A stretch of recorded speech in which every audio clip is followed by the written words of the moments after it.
Hey, what's going on, ladies and gentlemen? NukemDukem here, and we got a bunch of new Rainbow Six Siege information of the operators' gadgets, their abilities, how they work, how many charges they have, and the official release date is being moved back to September and no longer hitting that August release date, so it is seem like it's going to be delayed. But before we get started, I want to let you know that EA just gave me 10 codes to give away 2-day only of Madden 18, the brand new Madden that just came out. So to enter to that, it's in the description, and you have less than 10 days for the 3 $100 giveaway as well as the Pulse Elite skins.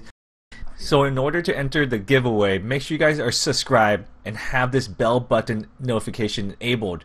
Make sure you hit the like button and then share to different social media of yours. The more you share, the more entries you get in the giveaway, and just leave a comment below and click on the giveaway link. That's it, and you're all set. So this is straight from UB Blog. This is Ubisoft official blog website where they update all the new information on the upcoming games. And today was embargo release of written portion of Hong Kong operators as well as the Polish operators and what they do. And they also said the targeted release date is September 5th release date. So that's the official release date that we have of now. So if you look at the Operation Health roadmap, you can see that this would be considered a delay, that it's no longer the hitting the August release window. Now that's in September, it's gonna come out September 5th for everyone. They get the new maps. Season pass owner gets on the 5th, so they get the new operators, but everyone else in the world without the season pass has to get 1 week later, which is around September 12th. I actually made a video over a month ago saying it could be delayed based on several reasons that I found based off of educated guess on all the information, and Reddit took it as I was spreading lies and not seeing what I said as a prediction based on all this information, not saying it's credible, and they spent the next 2 days just attacking me and just being very, very vicious in their comments. And I personally can take the comments because, you know, that's part of the job. But the thing is, they are attacking you guys, the viewers, just for watching a video you guys want to watch. And the thing is, people watch my videos just to find more hate, and that's not really cool. And they asked me to come explain myself, and I tried to do an open, friendly discussion, and it was impossible because all it was just gets downvoted and no one would actually reason listen to it. So I want to give a quick shout out to Gregor. He made a video in my defense. He watched my video, listened to my prediction, why I came with that conclusion, and he said, you know, people were overreacting and not really listening. So I'll put a link in below. You want to watch this video and the whole thing if you guys want to see it for yourself and make informed decisions. Now, I am not attacking the Reddit community, or I'm just saying people who are trying to find hate, please do critical thinking and actually listen and look at the whole perspective and just blindly carrying torches for hate in that way. So if they do make a thread about this video of me, this is not me attacking them. If you watch this, this is just me saying I wish people were more critical and more constructive. With that said and out of the way, let's go ahead and talk about some news that you guys actually care about. So August 24th to 27th, there's free-to-play weekend where you can play the game for free, I believe on all platforms. That's what they did in the past.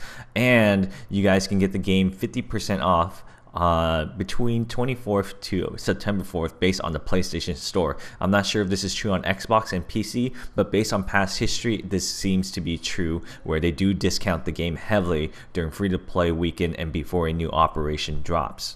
So if you need some friends to play with you and they don't want to pay for the game yet, you can tell them there's free-to-play weekend to try out with you.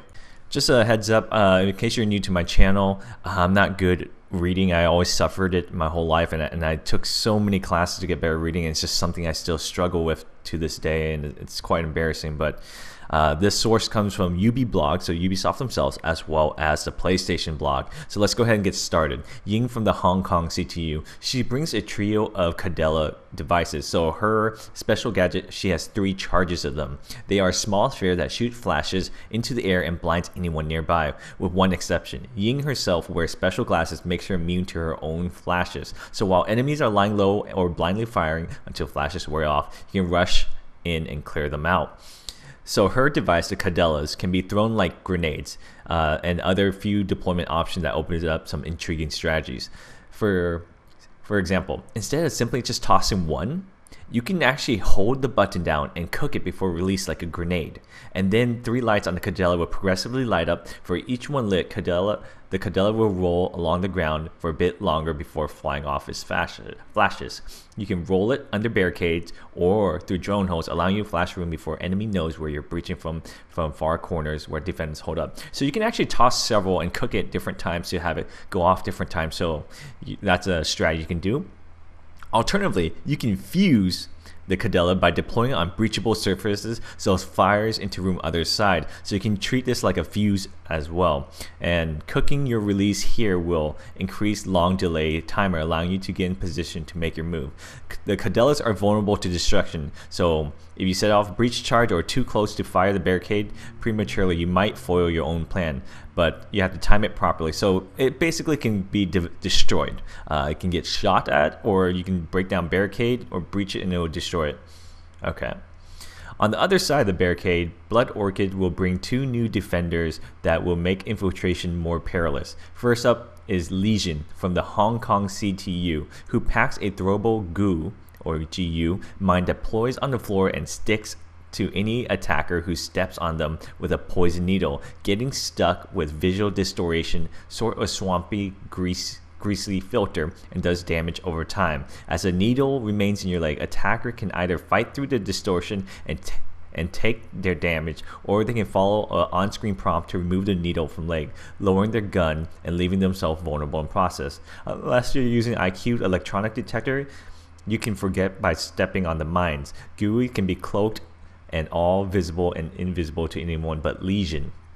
So I actually played Lesion. I had about over an hour playtime with him, and I've been hit by his needles. So basically, if you step on it, it gets stuck in your leg and you move a lot slower, and there's a green splash all over your screen, and you lose about, I think, 10 damage every like 5 seconds, and you have to hold F to prompt to pull it out, so you're vulnerable during that time. So he definitely slows you down, and it's hard to see because it's cloaked so hard and the device is small where you could place it almost anywhere, and most likely attacker will run into it unless you have IQ, making her almost a must pick. Here we go. Let's go ahead and talk more about what UB Blog says. Lesion can see a small icon above each deployed trap. Keeping an eye on the icons can help you respond quickly. When one is triggered, he deployed a total of 7 mines. So he can have 7 mines, and it's actually a timer similar. Think about Cav Vera's ability, where it's a timer ability, but every time the timer is up, it adds 1 more charge that he can put down. So over time, as the game progresses, he can build it up and throw more devices. So it's not a set amount, but total it can hold up to 7. But it takes a little time to do so. Lesion doesn't start with full complement of traps. He acquires them as time progresses. So this is what I said. This is no longer relevant because I talked about. Now let's talk about a third Polish operator, or the third operator, which Polish, the CTU Grom, to take the field. The defender name is Ela, or Ela, and it's a defender with GRZ mines, or Gazot mines, which means thunder in Polish. These are proximity concussion mines that can be thrown and stuck to walls, ceilings, and floors. These beauties will detonate when an enemy gets close, stunning them, disrupting them hearing, and shaking their view, but no damage. Fortunately, Ela is a speedy operator that can close the distance when her mine goes off in order to capitalize on opportunity. She has SMG or a shotgun to do the heavy lifting, as well as a siege first pistol with integrated dot sight, mopping things up. So only her pistol has a red dot sight, no other operator. So there's not going to be a secondary in the game. While her mines are an obvious application when defending on site, Ela's speed makes it possible to take on more aggressive anti-roamer approach. Laying nest of mines where you predict enemies will infiltrate can be a good way to slow their advances and forcing them to burn valuable clock time. Sneaking up on roamer and throwing down the mine can lead to an easy kill. If you decide to fall back to the objective site, consider laying mines along your retreating vector to discourage pursuers. And if she happens to get down, she can manually detonate concussion charge on her. She always carries an extra for this purpose, giving her allies a chance to clear the area to revive her. So this is interesting. Let's say when Ela or Ella is down, if an enemy gets close, she can detonate a mine on herself, which causes concussion all around her. She won't get killed from it, so this gives time for your teammates to kind of pick you up or clear any people who are trying to finish you off. I used her device. I played her for an hour as well, and you can kind of toss it anywhere. Think of it being similar to a Valkyrie camera where you can just toss it, sticks to a surface, but it's a long cylinder that pops out instead of just a little small ball. So that's something to keep in mind.